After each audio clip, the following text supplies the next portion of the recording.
Hey followers, this is your boy, movie maker Doug 55. I'm the author of Ray Guns a Chronos, War on Claudiusville, Part 1, The New Heroes.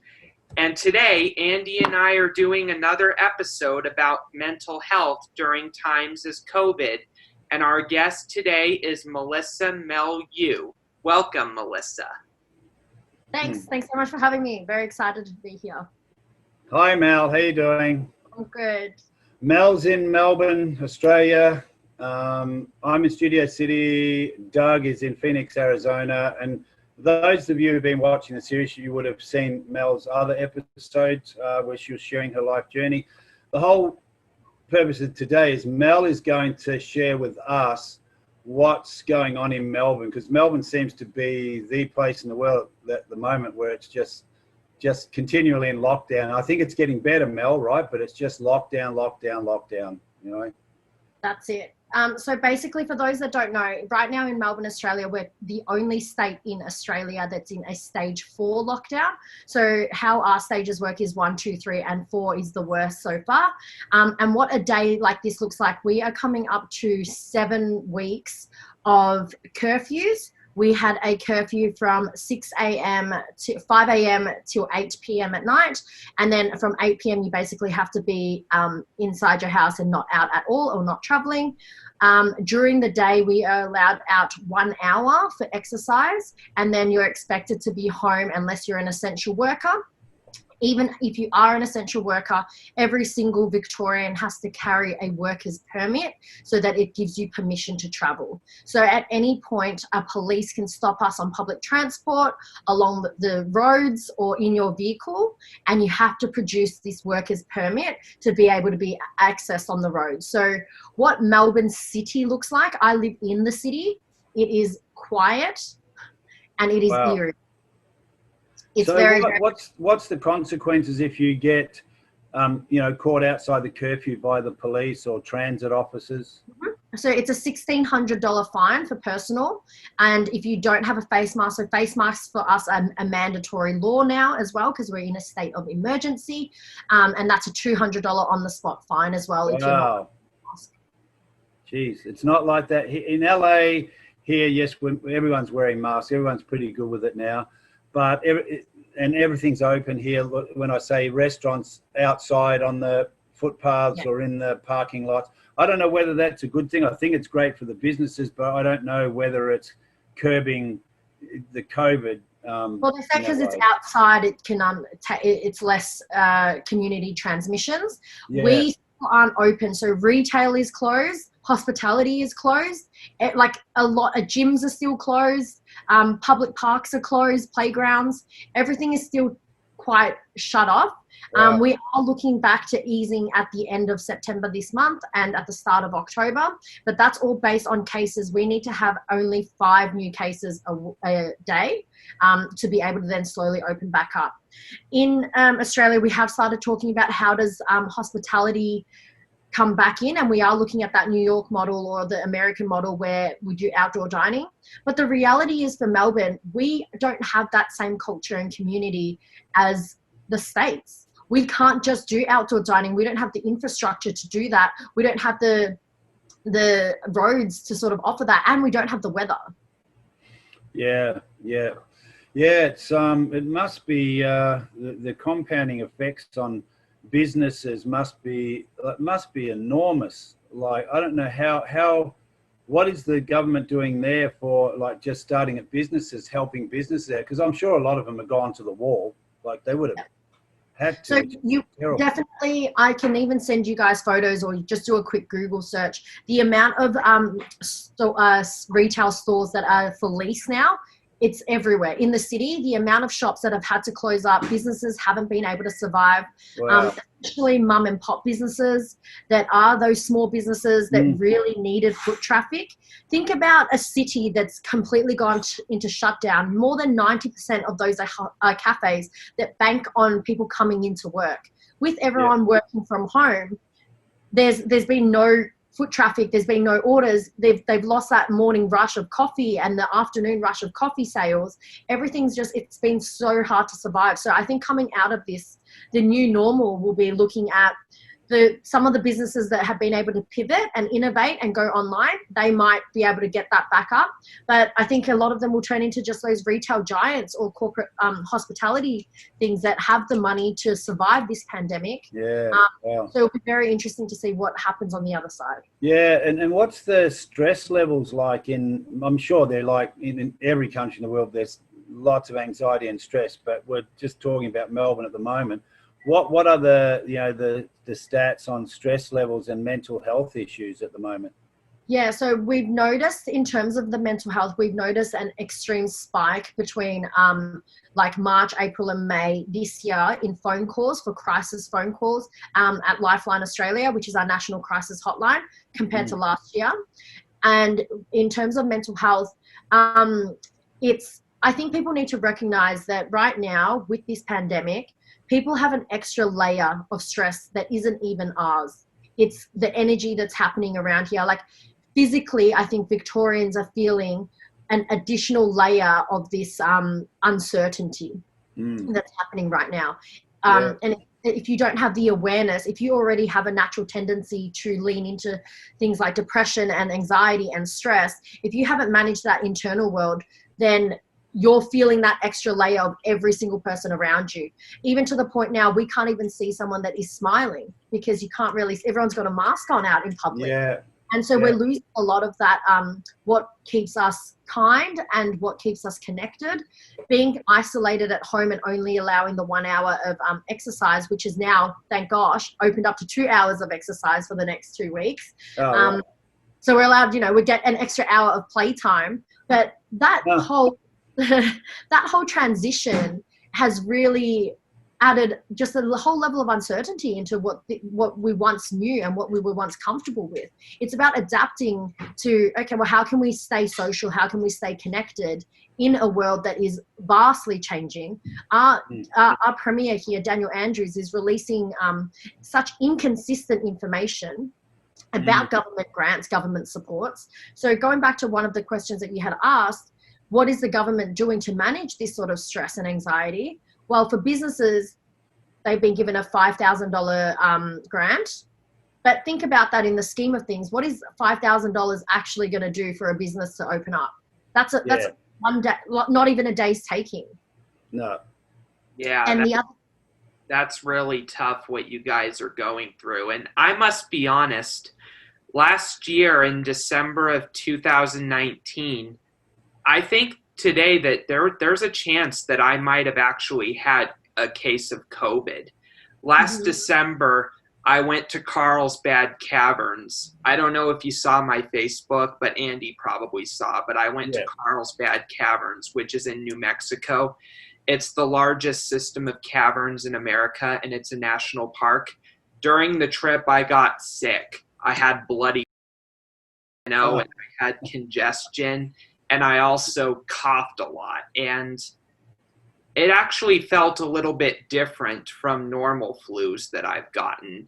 And so I really think it could have been COVID. But I was given medicine by a flight attendant. And as a result, I recovered. And I haven't gotten sick ever since then. And no one knows, but if you recovered that quickly, it probably wasn't COVID.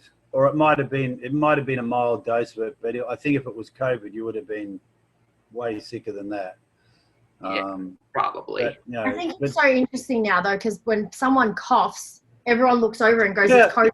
But people still cough, and the flu still exists, and our immune systems are still immune systems. But I think now, because of the amount of focus and attention that is being brought on COVID-19, everyone is just looking at someone that's even got like a slight sniffles, and we're like, you should go get tested. You have coronavirus. Yeah. Hey, that's something else, Mel, I was going to ask you.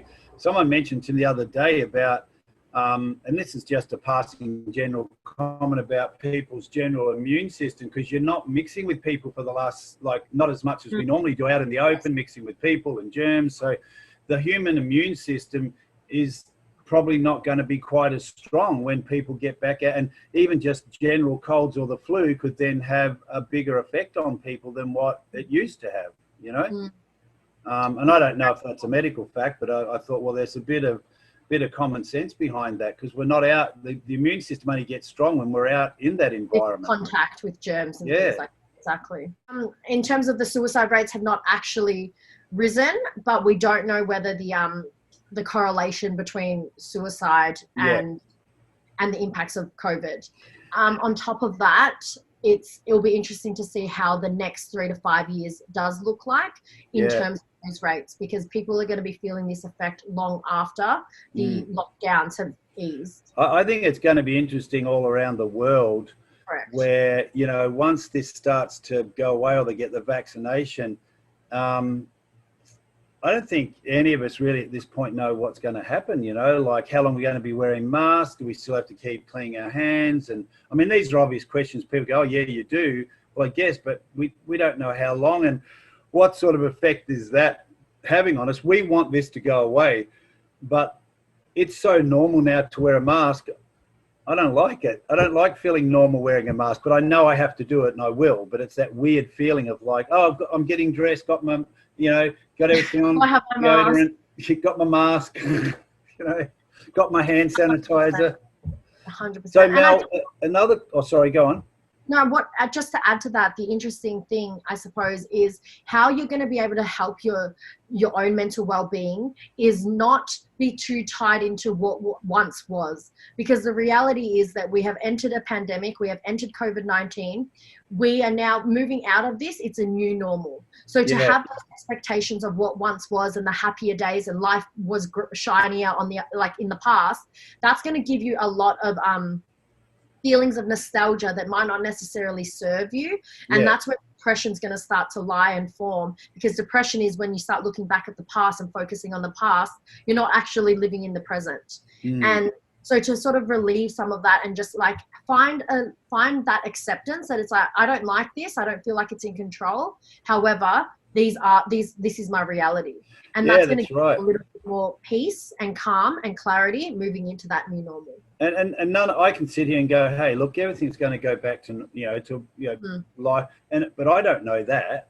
But we're pretty sure with human history that all the pandemics that have happened, life does go back to what it is. It's just the human body has got to adapt to this new bug that's been released accidentally, so they say. We hope. We've just got to adapt to it because the human body's strong. Once it adapts, we're just going to keep going until something else occurs, you know? So one question, Mel, is what in your world of working with mental health, what are some of the things that people are being offered to help them? Like I talk to people all day coaching and they just got no motivation. So I'm like, I'm locked in my house and I really get it. So what can you offer for people to keep this healthy and keep yourself motivated, even if you can only go out for 2 hours a day? 100%. So one government initiative that's specific for Melbourne Victorians that I did want to highlight is the government did add on. So we have a thing called a mental health care plan that is a government subsidy that we can access for free every year, 10 sessions. They actually increased that now to 20 sessions because they are highlighting that, okay, mental health is deteriorating. So now every Victorian should they wish to, access 20 free bulk billed Medicare mental health sessions with a psychologist. That's good.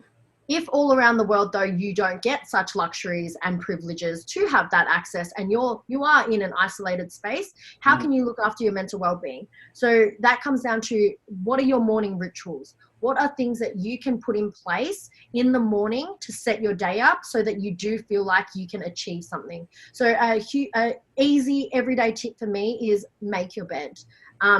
I don't know if people live by this, but I adopt it and I notice a huge difference. Every morning, you can see just here, I'm sitting on my bed. My bed actually is always made. The pillows get propped up. And that little gesture for me goes, okay, I'm ready to show up in the day now and I've achieved one task.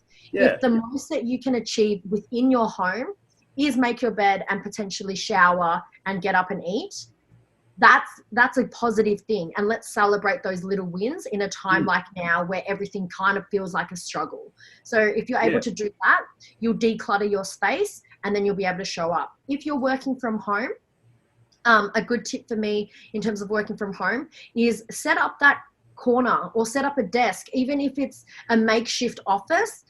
Get out of your bedroom or like your bed, because working from your bed and then watching a movie in bed and then going to sleep in bed, you're not really maximizing just the space that you're in. So if you can shift that energy and that space, physical location, even if it's on a dining table, set something up that has structure and organization. Because what we're missing out on now, when you did used to go to work and have a desk, well, you're working from home. So you have to almost create that space in your home now. And so you can associate it with work, and that's going to maximize productivity. That's right. Eating place, sleeping place, you know, lawn, all that stuff. And I think too, from what I've been talking to a lot of people is like, if the weather's okay, because Melbourne was just coming out of winter, like you got a front and backyard, most people have, even if you live in an apartment, you still got a space you can go out.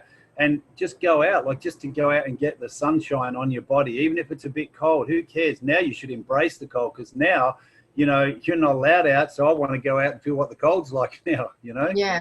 And I think just get out in the weather a bit and just, it's not easy, but it's one of those things, like you said, you've just got to have little habits through the day, and it's a perfect time to declutter, perfect time to start putting things up and get rid of that and put it outside. And when time comes, you can throw it out or chuck it in the garbage, you know. But this is, I think, the perfect time to clean things up. Can I add something very quick? Yeah. Hey, Mel, did you see my statement that I gave on mental health the other day? You post a lot. I don't know if I saw the specific one. Maybe.